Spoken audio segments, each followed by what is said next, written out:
Assalamualaikum warahmatullahi wabarakatuh. Waalaikumsalam warahmatullahi wabarakatuh. Qala Allah Ta'ala fil Qur'anil Karim.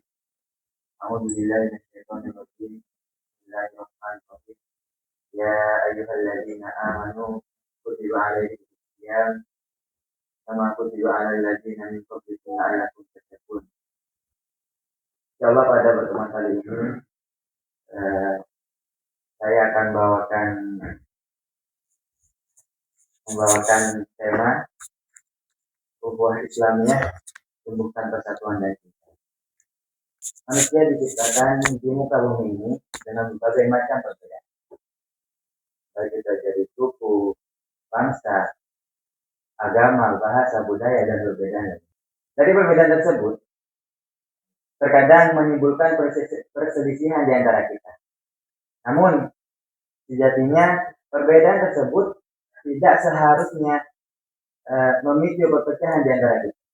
Lebih-lebih Islam mengajarkan kepada umatnya bahwa perbedaan bukanlah untuk saling berselisih, melainkan untuk saling. Bagaimana firman Allah Subhanahu wa taala dalam Quran surat Al-Hujurat ayat 13. A'udzubillahi minasyaitonir rajim. Bismillahirrahmanirrahim. Ya ayyuhan nas inna khalaqnakum min dzakarin wa untha wa ja'alnakum syu'uban wa qabaila lita'arafu. Inna akramakum indallahi atqakum innallaha alimun khabir. Wahai manusia, sungguh kami telah menciptakan kamu dari seorang laki-laki dan seorang perempuan. Kemudian kami jadikan kamu berbangsa-bangsa dan suku-suku agar kamu saling kenal.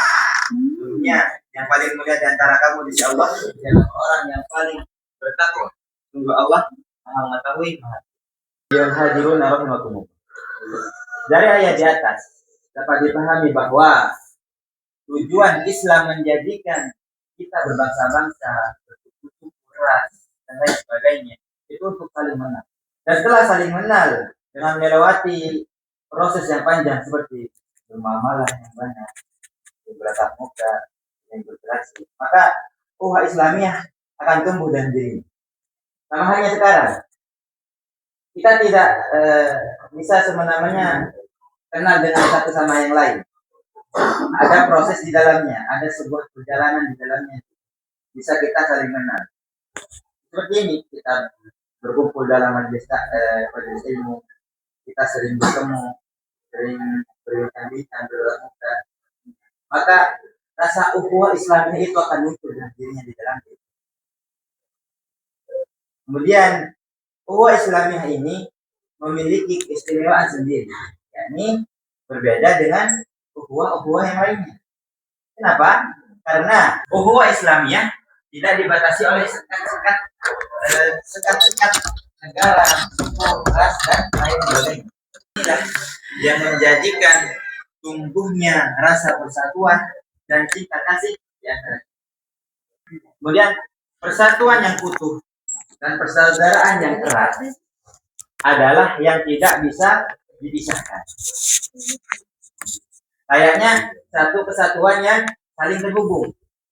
Misal, ketika ada yang teman kita sedang mengalami kesulitan, maka siapa lagi yang harus menolongnya kalau bukan kita?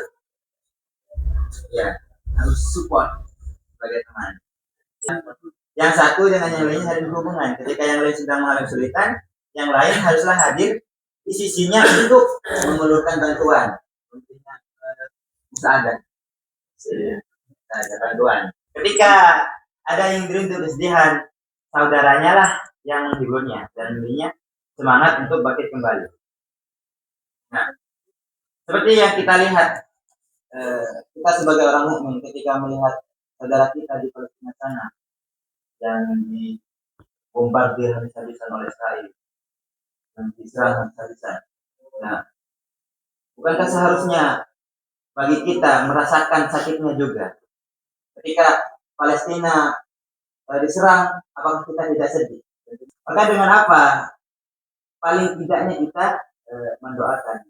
Maka hal ini semua sudah sesuai dengan sabda Nabi Shallallahu Alaihi Wasallam dalam riwayat Imam Muslim dari Nu'man bin Bashir bahwa Rasulullah SAW bersabda, masalul mu'minina fi tawadihim wa tarahumihim wa ta'atufihim idza istaka minhu udwan tada'alahu sa'irul jasad bis-sahri wal hum. Orang mukmin dalam hal mencintai, menyayangi, mengasihi bagaikan satu tubuh, bagaikan satu tubuh, satu jasad. Apabila ada salah satu anggota tubuh yang sakit, maka seluruh tubuhnya akan ikut terjadi, ikut merasakan. Dan panas turut merasakan sakitnya. Lalu apabila kita tanya, apakah tujuan dari ukhuwah Islami tersebut? Bila kita mau menelisik lebih dalam, tentu tujuan ukhuwah Islamiyah adalah persatuan dan persaudaraan umat Islam. Persaudaraan yang terjalin tersebut akan menghindarkan kita dari berbagai konflik dan perselisihan. Bisa kita ambil contoh. Bagaimana cara Rasulullah Shallallahu Alaihi Wasallam setelah itu mempersatukan kaum Muhajirin dan Ansar, yaitu berawal dari menumbuhkan rasa ukhuwah Islamiyah dalam diri mereka. Sehingga apa? Sehingga tumbuhlah kekuatan yang membuat mereka menjadi kokoh. Kemudian siapapun yang memiliki kelebihan tidak akan merasa dirinya lebih baik. Dan siapapun yang serba kekurangan tidak akan minder ataupun menerima perlakuan diskriminasi. Karena karena hal ini saling melengkapi satu dengan yang lain. Persaudaraan inilah yang tidak hanya langgeng di dunia, namun juga akan kekal di akhirat dan menghantarkan kita menuju surga Allah Subhanahu wa Ta'ala. Hal ini telah diungkapkan oleh Rasulullah Shallallahu Alaihi Wasallam dalam satu kutipan hadisnya riwayat Muslim dari Abu Hurairah radhiyallahu anhu yang berbunyi, la tadkhulul jannah hatta tu'minu wa la tu'minu hatta tahabbu. Kalian tidak akan masuk surga kecuali kalian beriman, dan kalian tidak akan beriman sampai kalian saling mencintai. Rasa cinta kasih itu juga berawal dari ukhuwah Islami itu sendiri. Pada awalnya yang sudah melalui berbagai macam proses sehingga ketika kita sudah saling mencintai, maka akan tumbuh dalam diri kita rasa kepekaan, rasa saling menjaga, melindungi dan lain sebagainya. Jadi seperti itu. Maka kita sebagai seorang muslim yang taat menjalankan semua ajaran yang terkandung dalam Islam, sudah seharusnya bagi kita untuk menumbuhkan rasa cinta dan peduli terhadap sesama. Sayangilah saudara kita, perlakukanlah saudara kita dengan sebaik mungkin, baik itu yang berasal dari satu suku dengan kita maupun dari suku bahkan negara. Maklumilah semua kekurangannya, terimalah perbedaannya yang ada, sehingga dengan demikian akan menumbuhkan ukhuwah Islamiyah yang erat serta rasa persatuan yang kokoh, tidak mudah goyah dan mampu menghadapi berbagai permasalahan di dunia ini dengan baik, untuk kemudian dipertemukan kembali di surga Allah Subhanahu wa Ta'ala. Mungkin hanya ini dapat saya sampaikan. Mohon maaf, saya kembalikan kepada